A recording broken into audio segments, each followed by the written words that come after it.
میں نے ایک رات آپ کے گھر گزاری. آپ کا سیف جو آپ کی تاریخ پیدائش سے کھلتا ہے اس میں وارث ماموں کی بچوں کی تصویریں تھیں.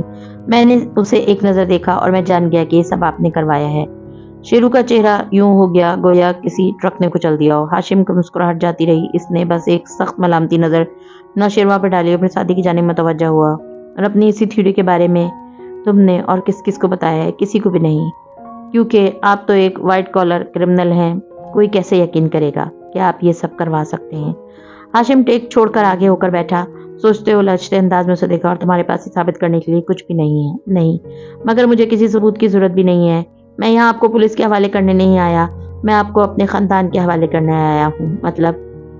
جواہرات اچنبے سے آنکھیں سکیڑ کر اسے دیکھا. یہاں آپ کو یہ کہنے آئے ہوں کہ ہاشم بھائی کہ آپ سچائی کا خود اعتراف کر لیں، میرے خاندان کے سامنے جا کر اعتراف جرم کر لیں. یوں فارس غازی بری ہو جائے گا ہر الزام سے. آپ سارا خالہ سے معافی مانگ لیں اور ان کے باپ کی دیت کی رقم ان کی بچیوں کو ادا کر دیں. ہم آپ کے خلاف پولیس میں نہیں جائیں گے، ہم آپ کو معاف کر دیں گے. اور ہاشم کو پہلی دفعہ لگا وہ سونیا کی پارٹی سے لے کر اب تک جو سادی ڈرامے سے پریشان ہوا تھا وہ سب بیکار تھا. یہ تو ایک بے وقوف گھامڑ اور معصوم سا بچہ تھا، بلکہ یہ تو پورے کا پورا گدھا تھا. اور یہ سوچ کر وہ زور سے ہنس دیا.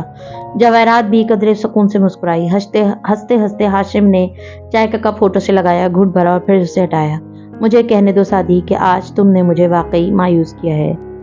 میں ایک سوٹ ایک ہی دفعہ پہنا کرتا ہوں، تم نے میرے اس سوٹ کا فرسٹ ویئر ضائع کر دیا. جی؟ وہ الجھن بھرے انداز میں ہاشم کو دیکھنے لگا. کیا آپ یہ کہہ رہے ہیں کہ آپ نے یہ قتل نہیں کیے؟ او کم آن ہاشم بھائی، ہم دونوں جانتے ہیں کہ آپ نے کیا ہے. میں نے انکار نہیں کیا. ہاشم نے تازہ دم مسکراتے ہوئے اس بات میں سلایا. یہ میں نے کیا ہے. وارث میرے راستے میں آ رہا تھا، میں نے اسے مروا دیا. خاور نے اسے خودکشی کا رنگ دیا، مگر یہ کافی نہیں. اس کا قتل کور اپ کرنے کے لیے ہمیں زرتاشا کی قربانی بھی دینی پڑی، زمر کو بھی زخمی کرنا پڑا، جس کے لیے مجھے بہت افسوس ہے. ہاں ٹھیک ہے سعدی، یہ سب ہم نہیں کیا ہے، ممی، خاور اور میں نے. سعدی کی دکھ بھری نگاہیں ہاشم کی کرسی کے ساتھ کھڑی جواہرات تک گئیں، پھر وہاں سے کھڑکی کے آگے کھڑے خاور تک جا پھسلیں. تو یہ سب ساتھ تھے شروع دن سے، مگر تم سعدی، تم نے آج مجھے سخت مایوس کیا ہے. میرا خیال تھا تم ثبوت کا کوئی انبار لے کر آؤ گے میرے پاس، مگر تم تو وہی معصوم بچہ ہو جسے میں 7 سال پہلے ملا تھا. تم کس دنیا میں رہتے ہو اب؟ کہ ہاشم کو افسوس ہونے لگا. آگے ہو کر ہتھیلیاں باہم ملائے وہ برہمی سے کہنے لگا. تمہیں کیا لگا تھا یہ تم قتل کی لمبی سی تقریر یاد کر کے میرے سامنے دہراؤ گے؟ میں فوراً جا کر تمہارے خاندان کے پیروں میں جا گروں گا اور ان کی منتیں کروں گا کہ وہ مجھے معاف کر دیں. مطلب تم نے یہ سوچا بھی کیسے؟ غصے اور افسوس سے زیادہ حیرت شدید تھی. تو کیا آپ اب بھی معافی نہیں مانگیں گے؟ کیا آپ اتنے گلڈ کے ساتھ رہ لیں گے؟ سعدی نے تعجب سے اسے دیکھا. تم اپنا دماغ کہاں چھوڑ کر آئے ہو سعدی؟ تمہیں واقعی لگا تھا کہ ہاشم تمہارے کہنے پہ یہ کر لے گا؟ اوف! جواہرات کو اس کی ہر بات ناگوار گزر رہی تھی. اور آپ سارا خالہ کو دیت بھی ادا نہیں کریں گے؟ یہ بات آخر میں پیسے پہ آ گئی ہے. ٹائی کی نوٹ ڈھیلی کرتے ہاشم نے ٹیک لگائی. میں ایک پھٹی کوڑی بھی نہیں دوں گا. کیا کر لو گے تم؟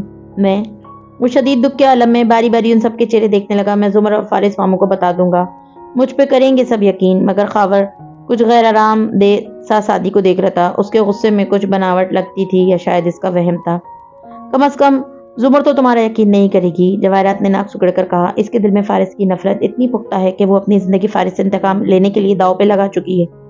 تو وہ کیسے مانے گی تمہاری بات؟ انہوں نے کسی انتقام کے لیے یہ شادی نہیں کی. وہ ایک دم کھڑا ہوا، کان سرخ ہوئے، آنکھوں میں غصہ اترا.